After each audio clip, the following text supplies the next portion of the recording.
ఏపీలో కూటమిపై కాంగ్రెస్ నేత అద్దంకి దయాకర్ ఆసక్తికర వ్యాఖ్యలు చేశారు. కూటమి ప్రభుత్వంలో లుకలుకలు మొదలయ్యాయన్నారు అద్దంకి. చంద్రబాబుతో కయ్యం తన మనుగడకు కష్టమని బీజేపీకి తెలుసు.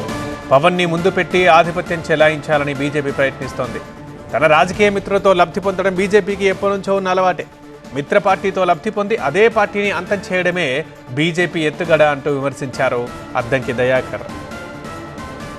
సామ్రాజ్యవాద దృక్పథం, బీజేపీ రాజకీయ స్వార్థం ఈరోజు బీజేపీని పతనం వైపు నెడుతున్న పరిస్థితి. రాజ్యాంగ వ్యతిరేక శక్తిగా ఈరోజు బీజేపీ అవతరించడం అనేది చాలా ప్రమాదకరమైన అంశం. ఇప్పుడు రీసెంట్గా మనం ఆంధ్రప్రదేశ్లో చూస్తున్నాం కదా, చంద్రబాబుతో కయ్యం అనేది టోటల్గా బీజేపీ ప్రభుత్వం యొక్క ఉనికికే ప్రమాదం అని తెలిసిన తర్వాత తగ్గుతున్న పరిస్థితి ఉన్నప్పటికీ కూడా పవన్ కళ్యాణ్తో తను ముందుకు వెళ్ళి ఏ విధంగా టీడీపీని పక్కన నెట్టాలనే వ్యూహం నిరంతరం ఆలోచిస్తూనే ఉంటుంది.